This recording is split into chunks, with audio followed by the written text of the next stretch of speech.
country, and why did nobody stop it? And it wasn't just happening in Kenosha, of course. Violent mobs at the same moment overwhelmed New York and Minneapolis and Portland and many other cities. They killed at least a dozen people. They caused hundreds of millions of dollars in damage. They burned businesses, they torched police stations, they bombed courthouses, they invaded suburban neighborhoods in the middle of the night purely to intimidate people because of their race. Democrats applauded all of this as it happened. Most Republicans just ignored it, and of course the media lied about it. In Kenosha, the police barely even showed up. Officers in armored cruisers sat and watched as rioters torched a car lot with more than 100 vehicles in it, and they did nothing to stop the chaos. The question then is, how exactly are we surprised when a 17-year-old lifeguard from Illinois decides to step in? They hate it when you say that, but it's an entirely fair question. When legitimate authority refuses to do its duty, its sworn duty, others will fill the vacuum. That is always true. It's a physics principle. But rather than acknowledge that obvious truth and accept the responsibility they bear, the people who made these riots possible in the first place decided instead to crush Kyle Rittenhouse.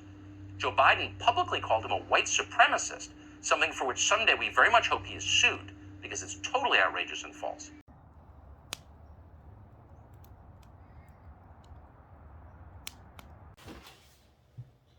What's up? How's everyone doing? So, hope everyone had a good week. So the far left is just pure evil and racist, and I can prove it on so many different levels. But I'm gonna throw out a couple clips out there just to show. So, Kyle, the Kenosha kid.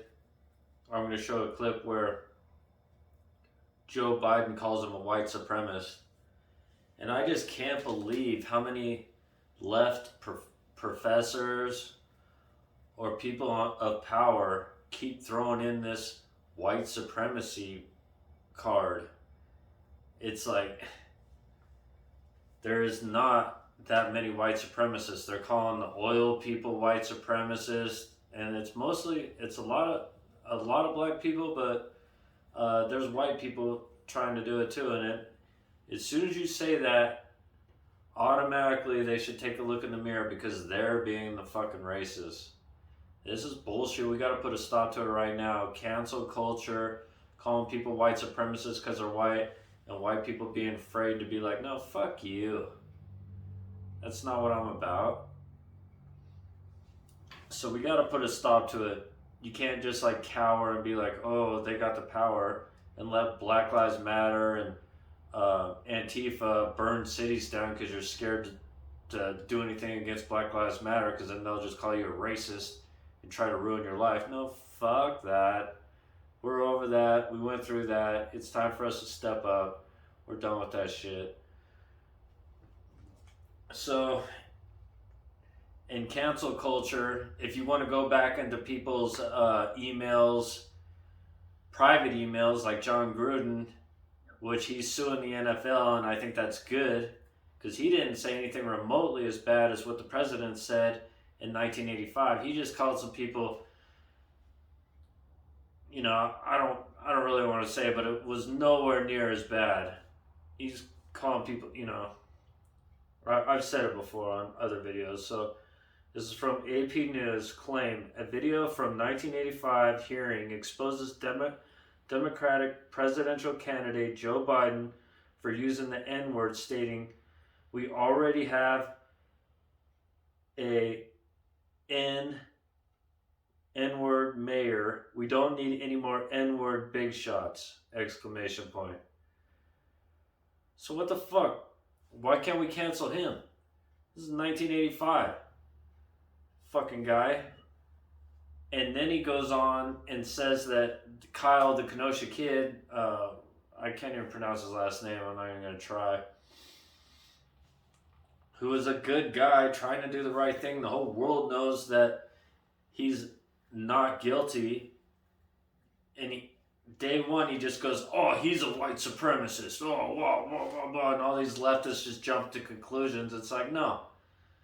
Kyle needs to be let free. And I hope he gets compensated for the year that he was in jail. And he needs to sue all these news companies NSNBC, CNN, all these guys are trashing him, calling him a terrorist.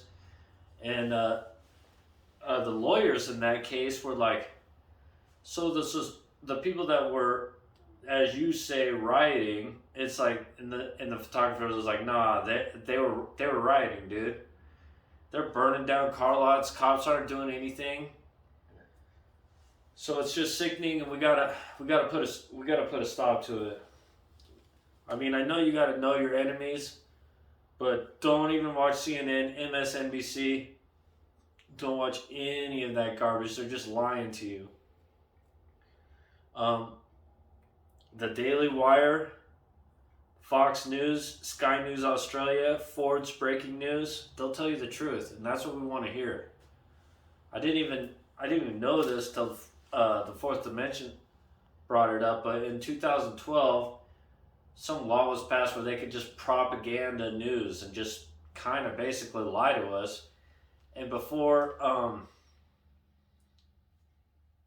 before the internet, we could find the truth. We're just getting lied to, and we're like, oh yeah, that sounds about right. But now we can all see what the hell's going on, and it's all bullshit. I'm not even that smart of a guy, and if I took over for Biden right now, I could totally fix everything that's going wrong. Just reverse everything that he's done. Just reverse it. Boom, open up the pipeline. Boom, stop shutting down the building of the wall. Boom. Just everything that he's done is just total bullshit, and he's gonna keep doing it. So I mean, it's frustrating. I hate making these videos. I would rather make like cool videos, but this day and age, we got to put a stop to it. If someone tries to cancel you, just say no, fuck you. No, I'm not getting canceled. So anyway, I'll roll those videos and hold on.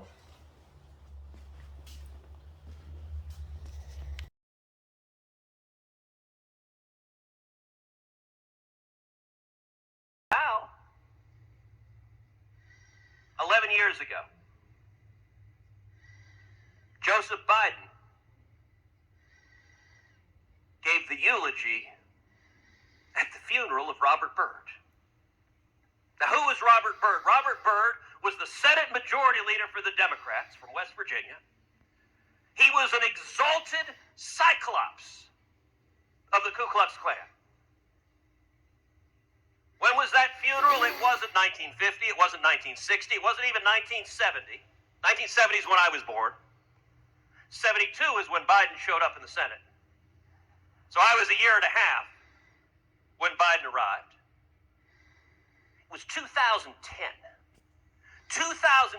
You know what, Joe Biden? If you give a eulogy for an exalted cyclops of the Ku Klux Klan, you've lost any moral standing to lecture the rest of us on your racial wokeness.